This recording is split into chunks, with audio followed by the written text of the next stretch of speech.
วันหนึ่งวันดีวันเย็นนั้นมีสีเขาเคินเป็นวันดี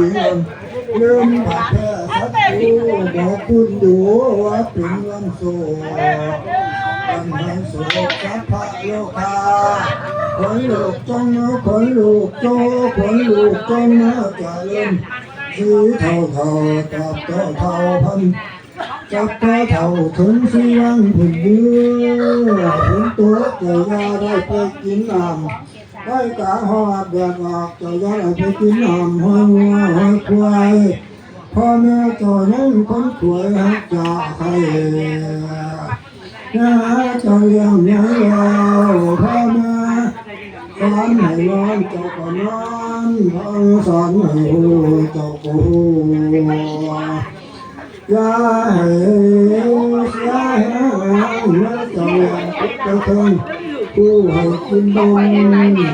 ที่เจ้าคุ้มไปเห็นเจ้าเที่ยวซอง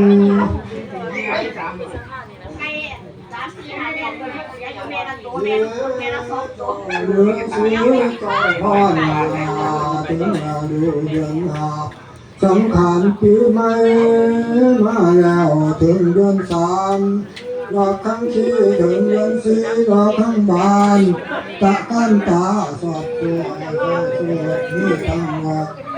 นั่งตู้โหไฟสดนั่งเลี้ยงทั้งเครื่องดอกดวงจันทร์และสับปูนี่ทั้งมูลสารพีจำปาปีกันกาจัง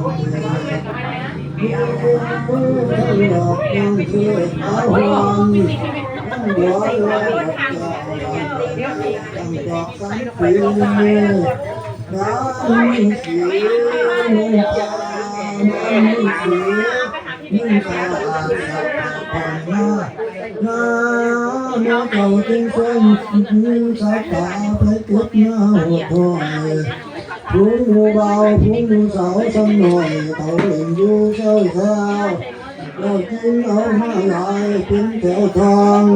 เอามาใส่ขันย้อนที่ละตัวมันมีความสุขมันกันว่าโอ้ลุงหน่อยเจ้าลุงหน่อยว่ามาเด้อ